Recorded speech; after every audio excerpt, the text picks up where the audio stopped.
السلام علیکم محترم ډاکټر صاحبانو، هیله ده چې روغ جوړ به یې، د صحت جامې به ولرئ. ډاکټر بشیر احمد ظهیر مو غواړم په دې ویډیو کې هم د سکیلر ماشین په اړه بحث وکړم چې تاسو ګورئ مختلف قسم عکسونه ما را جمع کړي تاسو دپاره چې مختلفو کمپنیګانو ښایسته او لوکس ماډل سکیلر ماشینونه جوړ کړي چې تصویرونه یې تاسو ته ښکاري. تاسو وګورئ دا هم د ښایسته ډیزاین سکیلر ماشین دی چې ډېر زیات استعمالي. دا هم د ډي ټي کمپنۍ سکیلر ماشین دی، دا هم ډېر استعمالېږي. دا وګورئ دا هم ډېر یو ښایسته ډیزاین کې د اوټو پیکر کمپنۍ سکیلر ماشین دی چې ډېر زیات استعمالېږي. موږ راځو ډي ټي کمپنۍ په دغه باندې بحث کوو. لومړی دا سوچ چې دی دا د برق دپاره دی چې باید دې ماشین ته برق راشي او دا پرې چالان شي.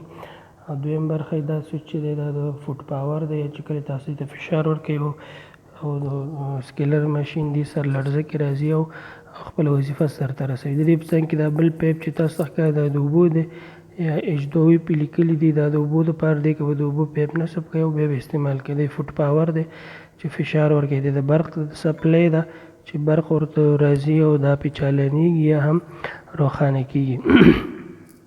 سکیلر ماشین چې تاسو یې نوم سره اشنا یاستئ، مخکې موږ هم بحث کړی په بله ویډیو کې، هغه پیزو الکترانیک سکیلر ماشین. نو هغه بټن ده چې کله بټن تاسو ووهئ او دې فوټ پاور ته فشار ورکړئ نو دا ماشین په حرکت باندې راځي یا په لرزش باندې راځي. لرزش کوي او کولی شئ تاسو په اسانۍ سره پرې غاښونه پاک صفا کړئ او کوم منګ چې نیولي یا رټه ولري هغه په دې باندې تاسو صفا کړئ یا یې پاک کړئ.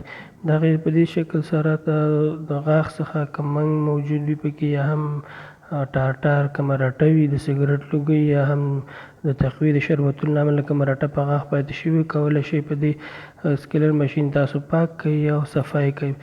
ورو ورو په قرار شکل تاسو د غاښ په سطحه باندې ووهئ. دا ماشین خپله لرزش کوي. دا د دې باعث کېږي چې غاښ نه رټه پاکه شي، صفا شي او غاښ سپینوالی رامنځته شي. دی د فشار البته د سرعت تیزوالی او کموالی دی. څومره چې اتو طرف ته راځي زیاتېږي او کله چې څونه چې یو طرف ته ځي دا کمیږي.